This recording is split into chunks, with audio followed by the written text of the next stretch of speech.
Tekalan anak tadi dijawab mak mencoba mana apa lu yang meramin Nabi Muhammad ada kendiri rumah ada tetangga berjanji Nabi nyata belum biasa orang pri pula yang meramin lah pak jambu atau pak keras pada tidak Muhammad mendemonku dalam ini yang najibu mendam anak demon anak katanya dia mak mencoba mana kabur lupa anak di Muhammad anak mendemonku butok lah miring tapi ingat anak mendemonku Yujru bawa nopo.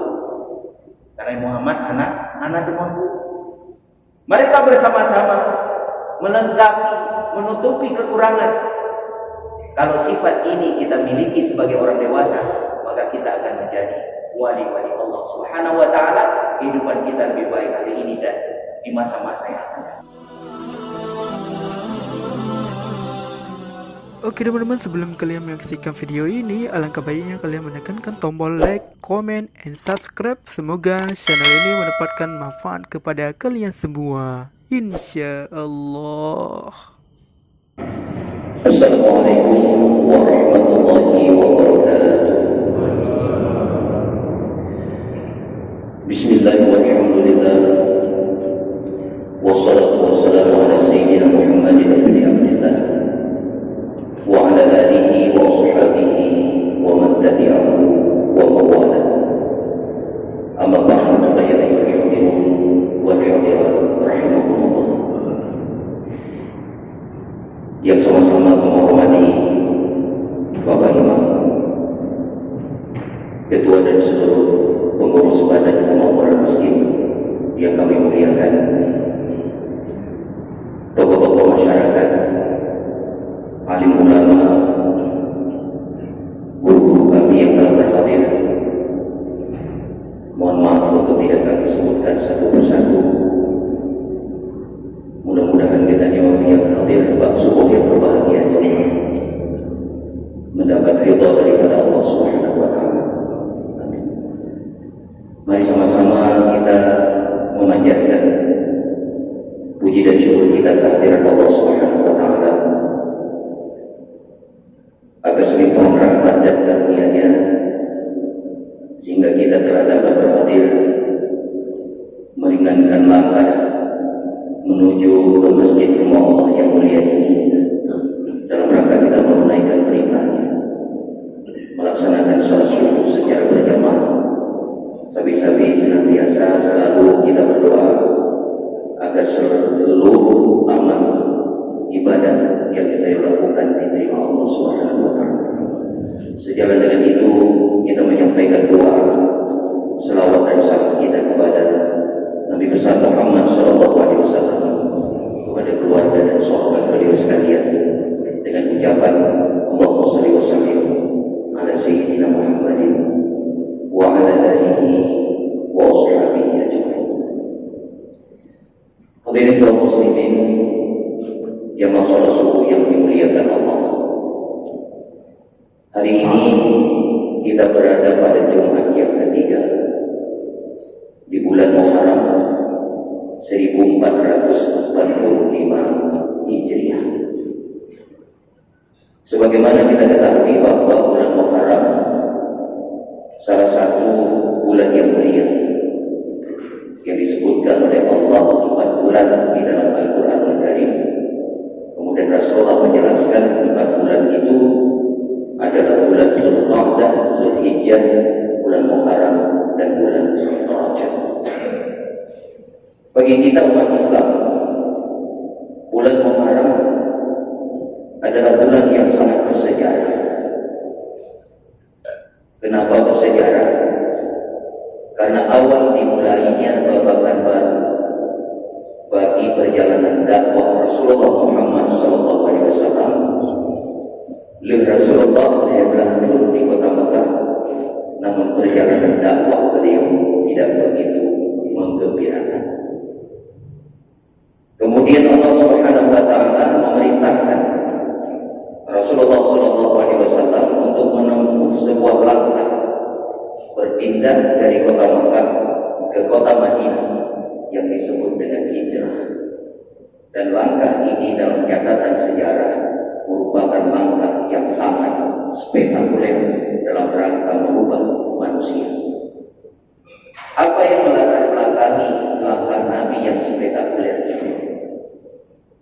pertama hadirin yang mulia, menyedihkannya rujuk pada buku kitab sejarah klasik disebutkan Abdul Muttalib, dan boleh kita bersama bahwa beliaunya adalah kakek daripada Rasulullah Muhammad Sallallahu Alaihi Wasallam.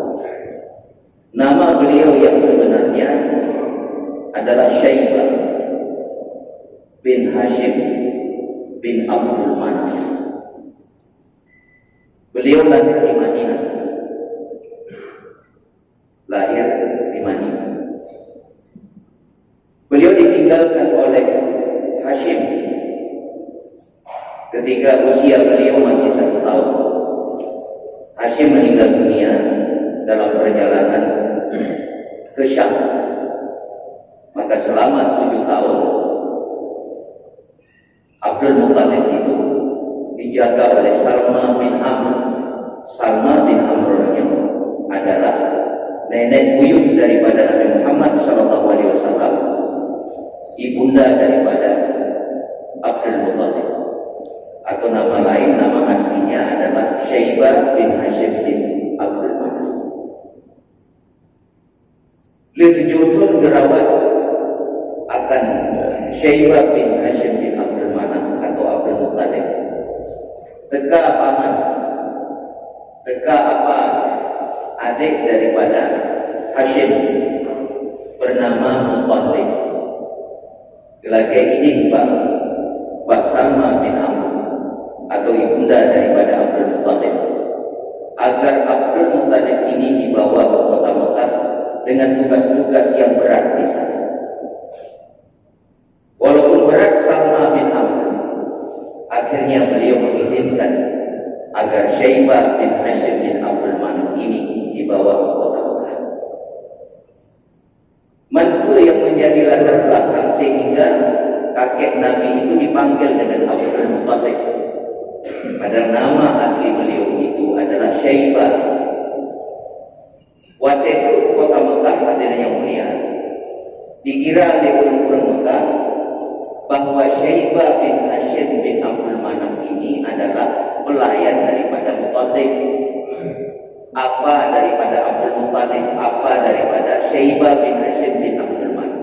Dipikir di orang Mekah bahwa Syaibah itu adalah pelayan Abdul Muttalib. Maka kemudian dipanggillah Syaibah bin Hashim bin Abdul Manaf, kakek daripada Nabi, dengan panggilan Abdul Muttalib, yaitu pelayan Muttalib. Kemudian hadirin yang mulia, menjelang wafat Muttalib, kepegang orang-orang dan seluruh masyarakat kota Mekah agar kepemimpinan selanjutnya itu dikendalikan oleh Abdul Muttalib, yaitu kakek daripada Nabi Muhammad SAW. Karena secara tradisional kepemimpinan di kota Mekah itu dari satu generasi ke generasi yang lain turun menurun. Beliau meninggal Muttalib, kemudian kekuasaan politik pemerintahan di kota Mekah secara tradisional dikendalikan oleh Abdul Muttalib, yaitu kakek Nabi Muhammad SAW. Kakek Abdul Muttalib ini, hadirin yang mulia, kepemimpinannya itu sangat luar biasa karena kecerdasan, kejujuran, dan akhlak yang dimiliki oleh Abdul Muttalib.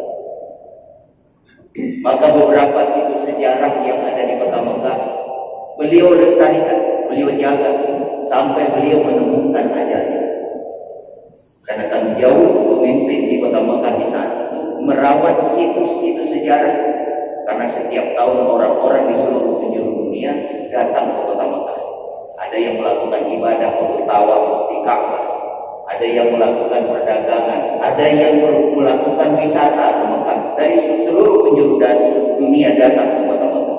Tanggung jawab pemimpin merawat dan melestarikan situs sejarah yang ada.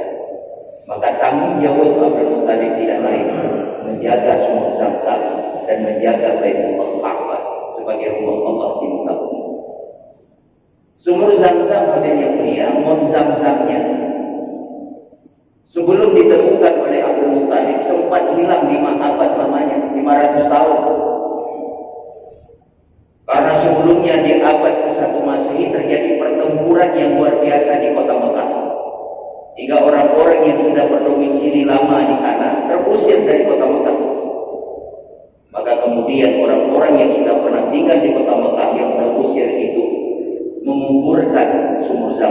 sehingga tidak ada bekas dan jejak hingga 5 abad kemudian ditemukan oleh Abdul Muttalib.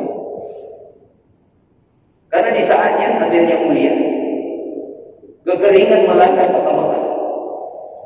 Selama itu Abdul Muttalib mencari air dari luar kota Mekah untuk keperluan orang-orang yang datang ke kota Mekah, baik untuk melakukan haji, baik melakukan perdagangan, maupun orang-orang yang datang dari luar kota Mekah untuk berwisata ke kota Mekah. Disiapkan air-air dalam wadah-wadah yang ada untuk keperluan orang-orang yang datang ke kota Mekah. Itu tanggung jawab pemimpin. Ketika kekeringan memuncak hadirin yang mulia, air tidak ada lagi baik di kota Mekah maupun di luar kota Mekah. Bahasa malam Abdul Muttalib lumpuh hadirin yang mulia.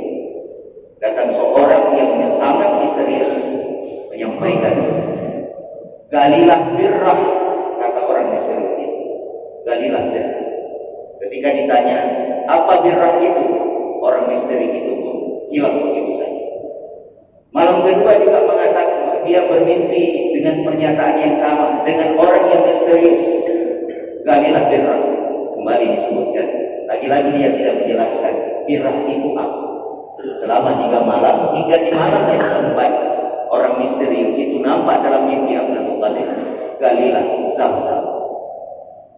Kemudian urung misterinya di malam yang keempat itu menjelaskan posisi sumur Zam-Zam tersebut. Maka Abdul Muttalib tidak akan tempat posisi daripada sumur Zam-Zam itu. Dia gali bersama dengan masyarakat di kota Mekah, dengan seluruh orang-orang yang ada di kota Mekah, sehingga dia menemukan. Alhamdulillah sampai dengan detik ini kita mendapat manfaat dan faedah daripada sumur Zam-Zam tersebut. Maka tanggung jawab sirah pemimpin hadirin yang mulia merawat situs sejarah yang ada. Maka kita tidak pernah tahu kemana Nabi Ibrahim alaihissalam mengungsikan Siti Hajar dan Nabiullah Ismail alaihissalam kalau bukan karena 2 situs sejarah itu. Kita tidak pernah tahu Nabi Ibrahim diungsikan kemana, Nabi Ismail diungsikan kemana kalau tidak ada sumur Zam-Zam ini. Kita tidak pernah tahu kemana Siti Hajar dan Nabi Ismail itu diungsikan oleh Nabi Ibrahim kalau tidak ada Ka'bah Baitullah hari ini.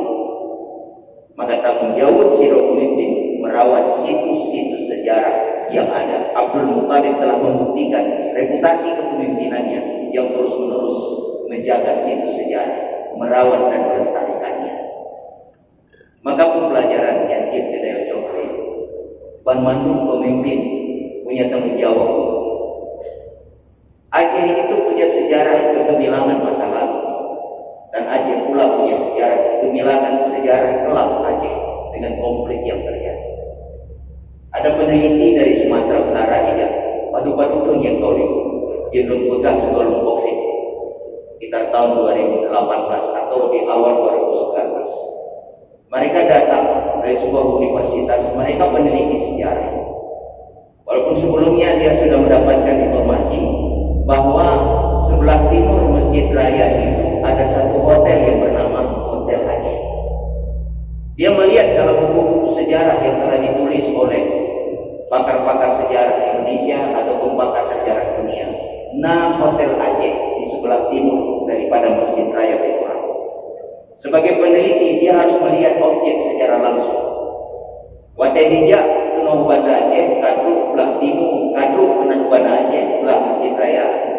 Dia melihat ternyata Hotel Aceh itu tidak ada lagi jejak dan bekas. Ditanya Mbak kamu untuk keperluan pembangunan hotel, kamu jawab terpaksa ini dihancurkan. Kenapa tidak ada jejak sedikit pun untuk menjadi bukti sejarah bahwa di sini pernah bertapak Hotel Aceh? Dan dia bersejarah. Insul Soekarno, presiden pertama kita, mengemis dalam tanda kutip itu made bawa Aceh. Itu sahabat saudagar-saudagar Aceh, 2 bawa Hotel Aceh hanya untuk membicarakan perkara sumbangan orang Aceh agar pemerintah Indonesia itu membeli 2 pesawat untuk mengkampanyekan kira-kira seperti itu, untuk melakukan diplomasi bahwa Indonesia ini masih tercatat dalam kota dunia. Ini hotel aja. Tapi hari ini tinggal sejarah, tinggal kenangan hadirnya. Belum saja kampung Bandi, Tahun 2017 ada rencana ya bangun IPAL, tempat pengelolaan limbah. Dengan desakan semua pihak, ormas-ormas Islam, para ulama dan sebagainya. Kemudian keinginan Kementerian PUPR Republik Indonesia urung dilaksanakan. Menyahana jejak ulama, jejak pembawa Islam, jejak sultan-sultan hilang tak berbekas akhirnya punya. Itu yang IPAL-nya. Tapi alhamdulillah IPAL itu urung dibangun di sana, sehingga urungnya mendengar tajak kalian akan puing-puing bangunan, kemudian bongkahan-bongkahan batu di sana, bahwa di sana itu pernah ada ulama, bahwa di situ adalah makam aulia, makam sultan yang menyebarkan agama di negeri ini. Maka uronyo hadir yang mulia, berani klaim bahwa Aceh uronyo masyarakatnya itu sakit sejarah. Kudu yang lagi pegang sakit sejarah. Bagdanya narmo gedung yang sejarah kelam Aceh. Kita menyambut baik keinginan pemerintah untuk membangun living park, termasuk masjid di sana. Kita menyambut baik. Tapi dalam kajian mazhab Imam Syafi'i hadirnya mulia, hanya dapat ada masjid yang berdekatan. Di sini masjid hanya dapat ada masjid. Beta lalu mungkin ada dua masjid di sini. Kita malam masjid yang nama pesantren Mbak Dayah yang ada di sekitar rumah dulu. Kepulau beberapa masjid. Kecuali kita punya masjid yang baru, masjid yang lama itu, menurut kajian mazhab Syafi'i, tidak mungkin lagi kita kembangkan anali tanah, anali halaman dan sebagainya. Kita pada masjid yang berdekatan dengan masjid sebelumnya. Man di sini ada masjid berdua, masjid Gampung mungkin, masjid Gampung Pimpinan dan masjid pesantren dan sebagainya. Maka ulunyo sebagai orang Aceh, tajuk falsafah orang Aceh zaman dulu, kebegahan orang Aceh zaman. Bok ada hitam kaki, yang putih napron di bawah, yang masak tapaju. Uronyo ku yang tagijuk di pemerintah tapaju laju, ku yang disiapkan di pemerintah tadi mati laju, dandang tapre bok yang putih masak dicoba menyahana dulu. Mudah-mudahan lagi yang falsafah untuk kehidupan kita yang berbeda, uronyo dan di masa-masa yang akan datang. Hadirin yang mulia, Abdul Muttalib, pemimpin yang punya reputasi dan pengaruh yang luar biasa. Ingat lagi sejarah ketika Jenderal Abrahah ingin menyerang kota Mekah. Tujuan menyerang kota Mekah tidak lain adalah ingin menghancurkan Ka'bah Baitullah. Sebelum dihancurkan Ka'bah, Abrahah memerintahkan tentara-tentaranya agar seluruh harta benda milik daripada masyarakat Mekah itu dirampas habis, termasuk milik kepunyaan Abdul Muttalib. Bedakan penandakan meh dan perak yang ada, binatang-binatang, hewan-hewan peliharaannya pun dirampas oleh tentara daripada Abrahah. Lihatnya hadirin yang mulia, gedebul yang Abdul Muttalib keinginan mereka itu ingin menghancurkan Ka'bah. Abdul Muttalib kemudian bertemu dengan Jenderal Abrahah yang berucap di Abdul Muttalib bahwasanya, wahai Abrahah, kembalikan seluruh harta milik kami, kepujaan masyarakat emas dan perak yang telah kau rampas, binatang-binatang peliharaan yang telah kau rampas itu kembalikan kepada sang pemiliknya. Abdul Muttalib tidak melarang Abrahah agar dia tidak menunjukkan Ka'bah, karena yakin dan percaya bahwa Ka'bah itu Baitullah, rumah Allah, dan Allah lah yang akan menjaga Ka'bah itu. Agama Abdul Muttalib itu Hanifah Muslimah. Jadi sirah Muslim yang hanif, beliau tidak pernah menyembah berhala karena mengikut ajaran daripada Nabiullah Ibrahim alaihissalam. Itu kakek Abdul Muttalib.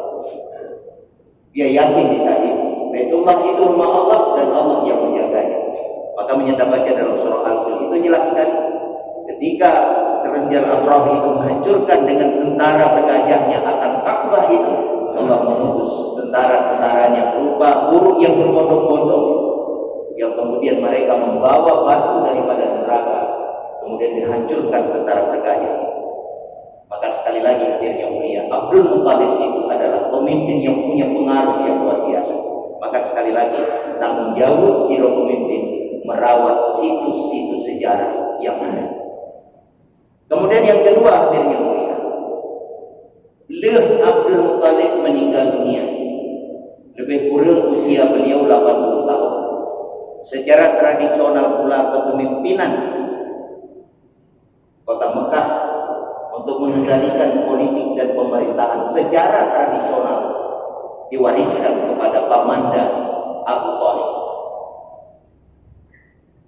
Ketika Abu Thalib itu menjadi pemimpin di kota Mekah, dia juga mewariskan gaya kepemimpinan bapaknya Abdul Muttalib, punya reputasi, akhlaknya mulia, kecerdasan yang luar biasa yang dia miliki. Nabi Muhammad SAW menyampaikan dakwah di saat itu. Tidak ada gangguan secara anarkis, secara kekerasan. Kenapa hadirin yang mulia? Abu Thalib sebagai pemimpin melindungi dakwah Nabi. Walaupun perjalanan dakwah Nabi tidak begitu menggembirakan di saat itu. Maka Abu Thalib pernah berpidato di Gebeng Mekah. Sementang yang Pekaru Muhammad dan Umulun berdiri di Pekaru Lun, di Barangkaso di Pekaru Lun berdiri di Pekaru seluruh keluarga besar. Maka tidak ada seorang pun di kota Mekah yang berani mengganggu Nabi secara kekerasan. Hadirin yang mulia, itu pelajaran yang jin kita nyocok. Dakwah ingin berjalan, Islam berdedam di Nagoyo. Kemudian dengan Islam mendatangkan kemaslahatan bagi kaum muslimin dan rahmat bagi semesta alam, benar hubungan politik pemerintah. Pemimpin harus mendukung dakwah agar dakwah itu bisa berjalan, agar datang kemaslahatan kaum muslimin dan rahmat bagi seluruh alam. Maka secara politik, pemerintahan, pemimpin harus mendukung dakwah, apalagi dakwah di Aceh. Maka tabi-tabi dan doa Allah Subhanahu wa taala agar nanti berlahir pemimpin-pemimpin di Aceh adalah pemimpin yang cinta kepada dakwah untuk kemaslahatan kaum muslimin. Tak berikhtiar, tak berupaya, kemudian yang wajib bagi kita yang orang Islam yang beriman berdoa sampai Allah Subhanahu wa taala. Allahumma la tusallit alaina bi dzunubina man la yakhafuka wa la yarhamuna. Ya Allah, ya Tuhan kami, jangan Engkau tentukan pemimpin bagi kami karena dosa-dosa kami, orang-orang yang tidak takut kepadamu dan orang-orang yang tidak mencintai kami. Tapi teman-teman, ya Allah, ya Ustaz kafir beda doa. Tapi yang lain kan pemimpin-pemimpin yang bijaksana. Mungkin yang kegeribe harga doa katanya istijabah. Oh dungku kegeribe harga, mungkin yang kegeribe doa katanya istijabah. Maka dalam hal berdoa kepada Allah Subhanahu wa taala tidak pernah berputus asa. Tapi dalam berdoa kepada Allah. Maka nasir ulama. Seandainya gedebul le ulamanya, sabuh doa diistijabah oleh Allah Subhanahu wa taala. Doa yang diucap oleh ulamanya hadirin yang mulia. Bukan doa untuk meminta kekayaan pribadi. Bukan doa untuk meminta agar harta bendanya itu terus bertambah. Tapi yang dia minta hanya satu, agar lahir pemimpin-pemimpin adil, pemimpin-pemimpin yang bijaksana. Karena dengan pemimpin yang adil, yang bijaksana, bisa mendatangkan manfaat kepada semua. Maka tabi-tabi dan doa kepada Allah Subhanahu wa taala agar lahir pemimpin-pemimpin nanti di Aceh, pemimpin yang mencintai syariat Islam, yang mencintai dakwah, sehingga kemudian mendatangkan kemaslahatan bagi seluruh kaum muslim. Orientasi politik kita ke depan hadirin yang mulia karena lain kemaslahatan kaum muslim. Urutnya berbagai macam upaya propaganda dilakukan untuk tujuan memecah belahkan kekuatan umat Islam di Indonesia, terutama juga di Aceh. Mereka melancarkan berbagai macam ujaran kebencian, hoax, disebarkan fitnah, propaganda dan seterusnya. Tidak lain untuk menghancurkan kekuatan umat Islam. Orangnya kamu farak-farak, kamu kelompok-kelompok, gara-gara dukungan politik tadi. Orientasi politik kita tidak lain adalah kemaslahatan kaum muslim. Hindari fitnah, hindari berita hoax yang bisa menghancurkan kekuatan kita. Menyana berita hadirin yang mulia yang kira-kira mirip, yang kira-kira tujuan untuk memecah belahkan kekuatan kita, abaikan saja berita itu. Nah, orang pada berita yang dalam media sosial kemudian disebarkan, diviralkan, diteruskan. Padahal di dalamnya itu mengandung unsur propaganda, mengandung unsur fitnah, hanya untuk tujuan memecah belahkan kekuatan kita. Maka lagi-lagi hadirin yang mulia, Abi Thalib sudah mencontohkan kepada kita betapa kekuatan politik itu mendukung dakwah Nabi, walaupun perjalanan Nabi dalam melampaikan dakwah itu tidak begitu menggembirakan selama 13 tahun di kota Mekah. Hadirin yang dirahmati Allah Subhanahu wa taala. Kemudian yang terakhir yang mulia, yaitu Siti Khadijah. Siti Khadijah adalah rumah daripada Nabi Muhammad SAW. Beliau bisnis woman yang terkenal. Reputasi ekonomi perdagangannya itu tidak hanya di kota Mekah, tapi seluruh Jazirah Arab. Semua orang mengenal. Di Mekah itu ada Abu Sufyan, orang kaya raya, pedagang, ekonom, tetapi reputasinya di bawah Siti Khadijah. Seluruh harta bendanya disumbangkan untuk dakwah Nabi.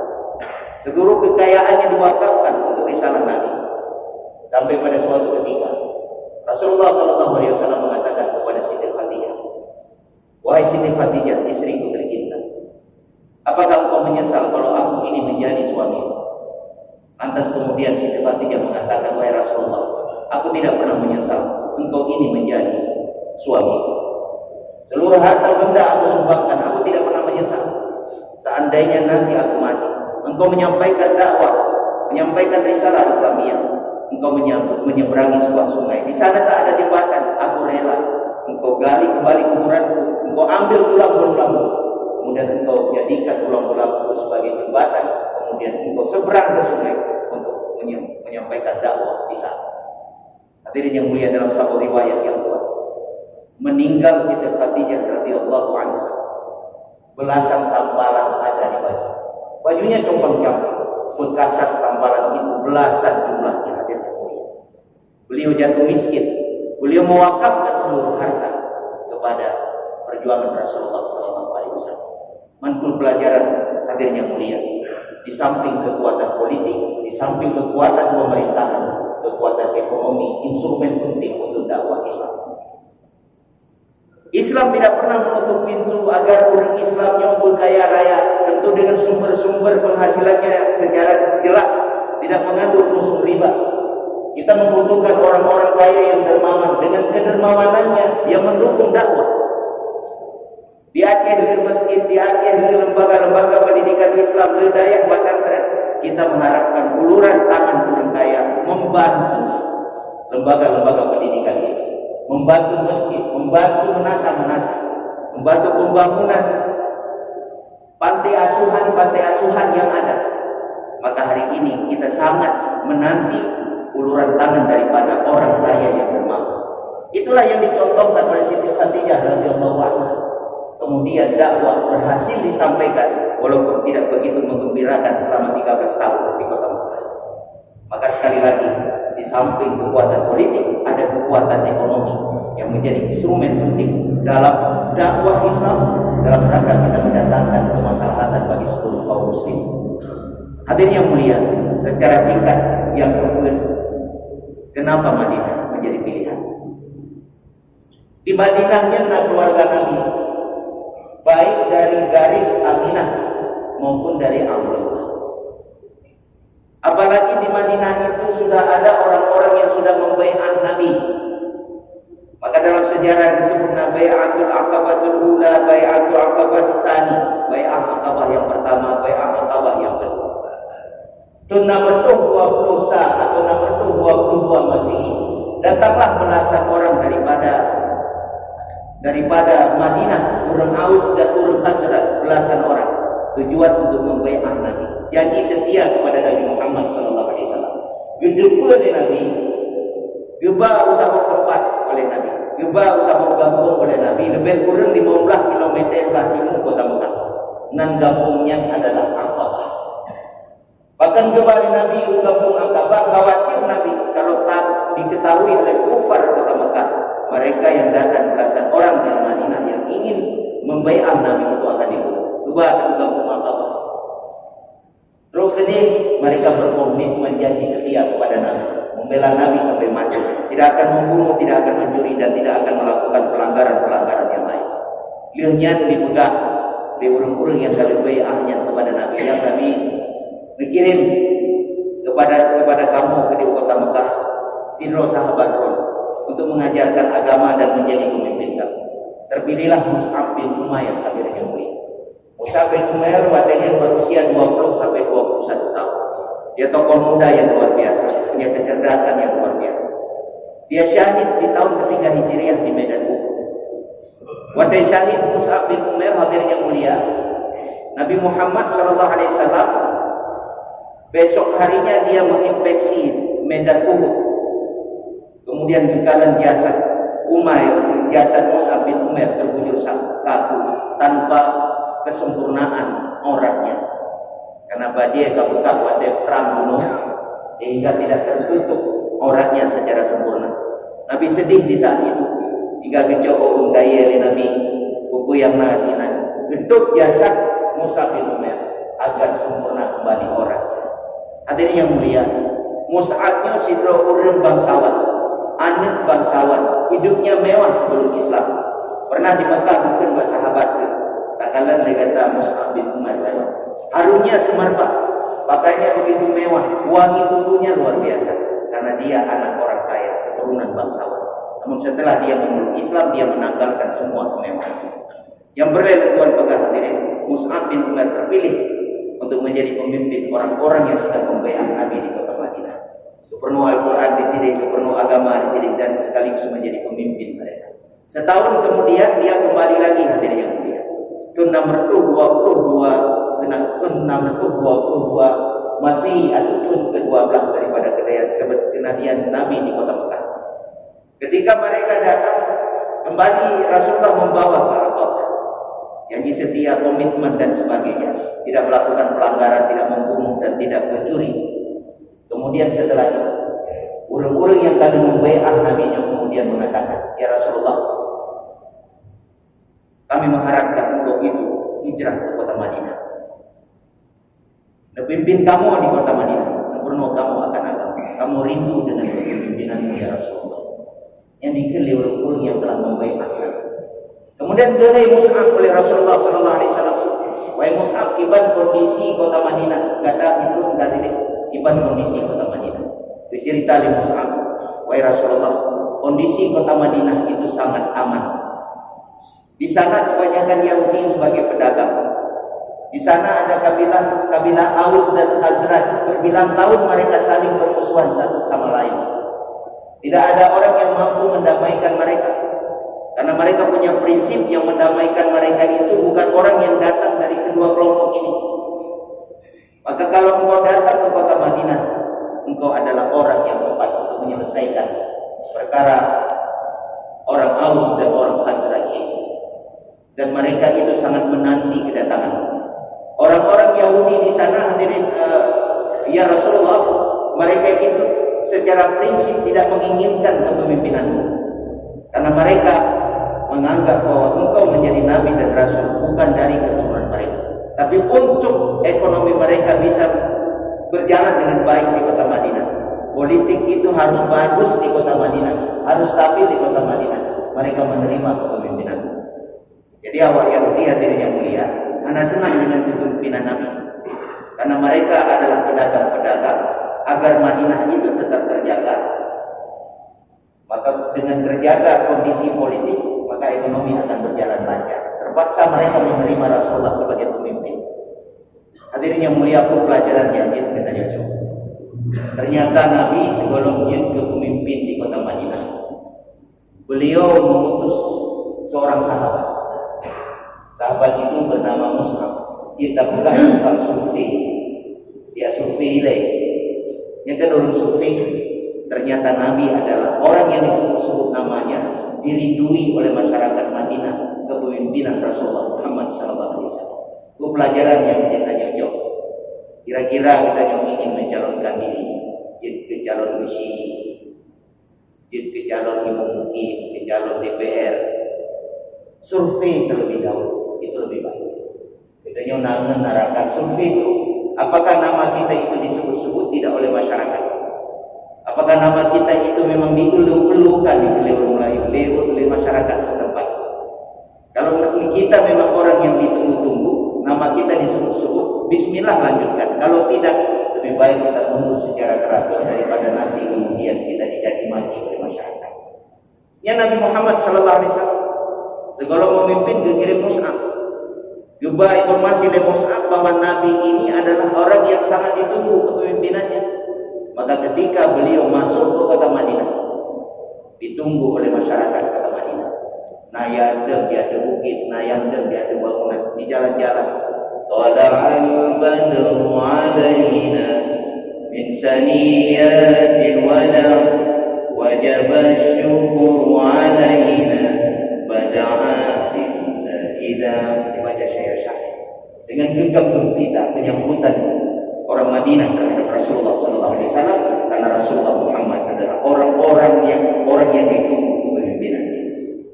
Hadirin yang mulia, maka yang kali membuat sampaikannya hanya secuil sejarah daripada hijrah Nabi Muhammad SAW. Bandung sejarah dengan potret beragam yang ada, bandungnya adalah ibrah bagi kita juga. Maka dibekali Allah di dalam Al-Quran, laqad kana fi qasasihim ibratun li ulil albab. Bandung kisah sejarahnya adalah pelajaran bagi orang-orang yang memiliki akal yang cerdas, pikiran yang waras, kemudian orang-orang yang memiliki hati yang jernih. Bandung kisah sejarah itu pelajaran bagi kita. Dibekali orang-orang bijaksana, Sidro filosof mengatakan, sehari saja kehilangan sejarah dipastikan kita tidak akan menemukan masa depan.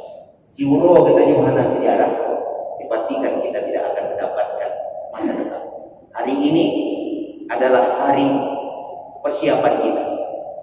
Kemarin yang telah kita tinggalkan, sesuatu yang tidak mungkin balik di hari ini, itu pelajaran dan cermin bagi kita. Hari ini persiapan dan esok itu adalah masa depan, walaupun kita tidak bisa memastikan apakah masa depan itu milik kita atau milik orang lain. Maka kata Ali karamallahu wajhah, masa itu ada 3, hari ini, kemarin, dan hari esok. Hari esok itu kata Ali belum tentu milik kita. Agar kita mendapatkan hari esok, kata Ali, persiapkan diri kita di hari ini. Maka amal ibadah kita hari ini adalah amal ibadah yang harus kita pastikan kualitasnya. Karena kemarin telah kita tinggalkan. Hari ini adalah masa di saat kita mempersiapkan kualitas iman kita, kualitas ibadah kita, hingga kita mendapatkan masa depan yang baik. Masa depan yang kita masukkan adalah masa depan kita setelah kita meninggalkan dunia ini. Kemudian yang terakhir dan yang adalah bagian penutup daripada tausiah kita pada subuh yang berbahagia ini, sebagai motivasi agar kita menjadi lebih baik. Anda ngali likonya. Yang nak hukum yang tanya ngedeng li cucu li ada ilmu ko begah ba. Hukum nawat pe begah. Ai gado etikah bulan dengan etikah. Ni etikah dari yang lebahlah. Pokoknya ada dua dari masjid na ilmu yang kemudian disampaikan kepada yang lain. Nanti ingat dengan Nabi Muhammad SAW melaksanakan haji wada. Pada dia ada ke Rasulullah SAW. Fabalil sahibul ghaib. Sampaikan wasiat ini kepada orang yang tidak hadir. Artinya dakwah itu dari mulut ke mulut. Dulu sampaikan dengan ulun-ulun. Pada dulu gabung ke yang sampaikannya, disampaikan kepada orang lain agar ilmu ini terus berkembang. Karena Nabi mengajarkan terus-menerus menyampaikan dakwah dari mulut ke mulut. Mengutip Imam As-Sayuti agar kita menjadi lebih baik. Imam Sayuti itu terkenal di kalangan gedanya santri daya. Beliau ahli tafsir. Dikali Imam Sayuti, khamsu fasali fil atfali law kanat fil kibari min rabbihim lasaru.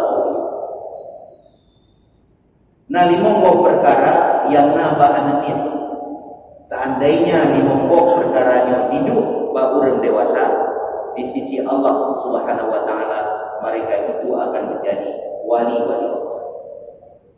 Wali Allah itu orang-orang baik. Maka dalam urang Aceh kering kemudian kita yang kata lagi aulia ulun dan akhlak mulia kita jadikan lagi aulia ulun.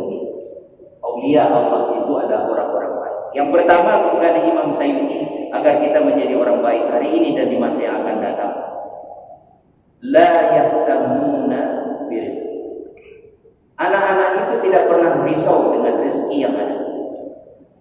Kakalan anemian katanya, odong ulun belum na anemian, paling kurang katanya mantan anemian.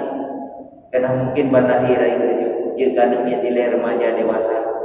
Dia pernah jid ke mantan anemian. Tak penyum-penyum draw dan katanya seakan-akan kita tidak pernah risau dengan rezeki.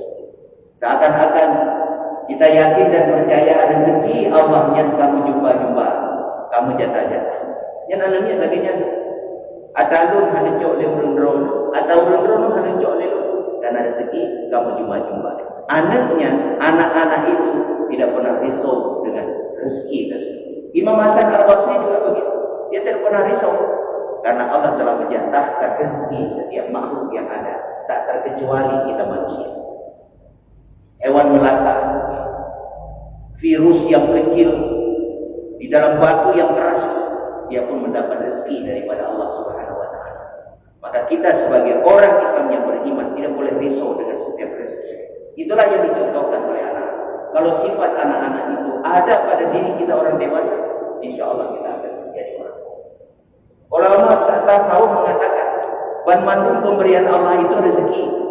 Kurangnya tak ukur rezeki dengan materi, tujuh pen, tujuh investasi, lihat lampu, tanah sejauh mata memandang. Kita menganggap rezeki.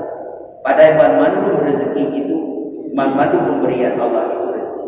Baik yang menurut kita bagus maupun menurut kita tidak bagus. Dengan saja untuk melabang rezeki berhandu. Rezeki dengan sebab untuk melabang kaki kita yang mendarah, berat kaki ini untuk melangkah ke tempat maksiat. Nyan rezeki. Talaki ba Allah di tengah malam waktu tahajud, talaki ba Allah waktu laksanakan salat duha, ya Allah nak mudah rezeki. Waktu doa ya Allah nak berikan rezeki dari langit, timur rezeki daripada bumi. Tapi talaki kemudahan rezeki. Pada hakikat daripada rezeki itu kita puasa tahajud, punya kesempatan duha di waktu pagi. Itulah rezeki yang sebenarnya. Maka ban mandum pemberian Allah itu rezeki, dan kita tidak perlu risau dan galau karena rezeki itu kamu jatah-jatah, kamu jumpa-jumpa. Adalun hancok le urun-urun menancip atau urun-urun hancok le. Maka kita tidak perlu risau. Itulah karakter dan sifat anak yang wajib kita miliki hari ini. Kemudian yang kedua, la yashuna min khaliqihim idza malu. Anak-anak itu tidak pernah mengeluh ketika dia sakit. Tidak pernah dia menyalahkan Allah sang pencipta ketika dia sakit. Dia tidak menyalahkan orang tuanya, tidak menyalahkan yang lain. Seakan-akan dia menerima kadar Allah. Dia tidak pernah. Kita sedikit-sedikit mengeluh. Ketika doa kita panjatkan meminta kepada Allah tidak dikabulkan, kita mengeluh. Diberikan ujian kita mengeluh. Pada di balik ujian itu letak hikmah dan pelajaran hadir yang mulia. Kita tidak perlu mengeluh. Anak-anak tidak pernah mengeluh ketika dia sakit.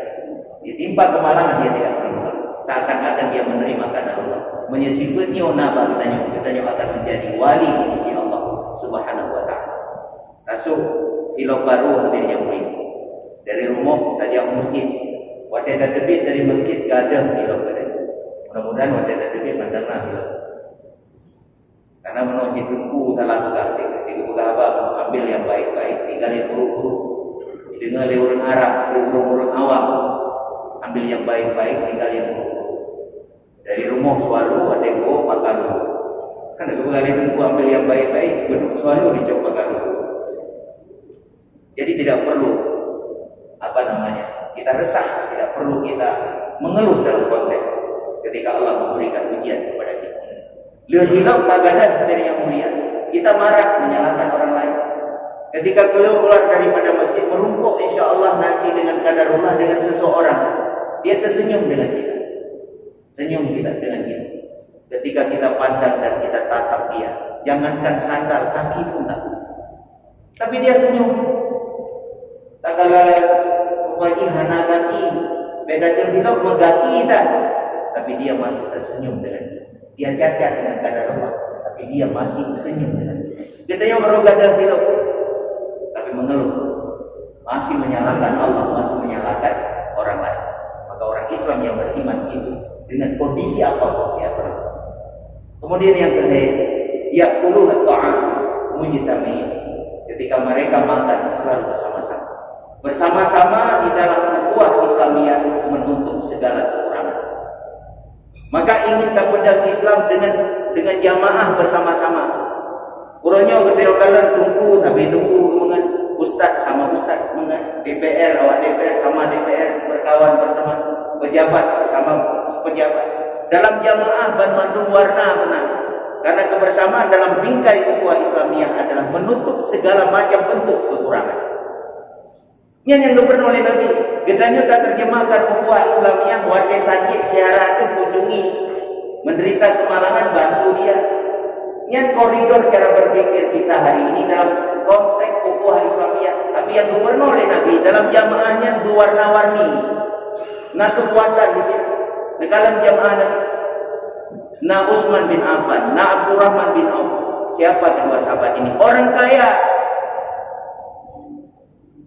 Ada orang tua bijak di dalamnya. Siapa dia? Abu Bakar Siddiq. Na pemuda yang luar biasa. Di antaranya adalah Umar bin Khattab dan Ali bin Abi Thalib karamallahu wajhah. Na teknokrat, na birokrat di dalamnya. Maka kekuatan umat Islam di saat itu luar biasa di kota Madinah. Maka jamaah kita harus diisi oleh berbagai macam komponen yang ada. Jangan jaga jarak dengan mereka. Tapi dalam jamaah nyo kekuatan kita. Karena sekali lagi kebersamaan prinsipnya dalam bingkai ukhuwah Islamiyah menutupi segala macam bentuk kekurangan.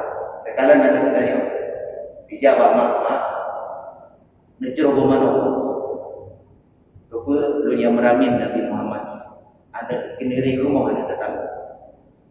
Janji Nabi yang tak belum biasa orang pri pula yang meramin lah pada buat doa keras. Pada gerak Muhammad mendemonku dalam ini yang najibu mendam anak demon. Anak kedanya dia mak menceruh bermanok kabut. Gepa ni di Muhammad anak mendemonku. Butok lah piring tapi dengan anak mendemonku. You ceruh bermanok. Karena Muhammad anak demonku. Mereka bersama-sama melengkapi, menutupi kekurangan. Kalau sifat ini kita miliki sebagai orang dewasa, maka kita akan menjadi wali-wali Allah Subhanahu wa taala. Kehidupan kita lebih baik hari ini dan di masa-masa yang akan datang. Kemudian yang kedua hadirin yang mulia, idza khafu jarat wujuhihim. Anak-anak itu apabila takut mereka itu menangis. Kata Imam As-Sayyidi. Kalau anak ini tidak takut, dimulai juga. Mereka takut dia menangis. Maka kalau sifat ini ada pada diri kita, takut kepada Allah kita menangis. Di tengah malam kita bangun bermunajat kepada Allah, takut kepada Allah kita menangis, uraikan air mata kita, merenung akan dosa-dosa kita yang lalu. Kita memohon ampun kepada Allah. Ketika takut kepada Allah, kita menangis sendiri.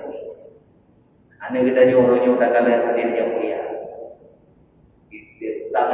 Di remaja mereka luar biasa terjadi dekadensi moral anak-anak kita di mana-mana dari Sabang pun demikian saja ya dakwah yang mulai takalan tanya sepanjang jalan dekadensi moral terjadi. Itu yang kita sedihkan hadirin. Ternyata syariat Islam yang ke-20 itu lebih kurang tidak menjamin terbangun karakter yang islami bagi generasi kita. Apa yang salah hari ini? Anak-anak kita nyuhana leya ke Allah Subhanahu wa taala. Betakan ke manusia, ke guru, ke gure, ke ulama, ke Allah mantan mereka tidak pernah takut. Mereka tidak lagi sholat hadirnya mulia. Mereka tidak lagi puasa hadirnya. Ini fakta yang terjadi.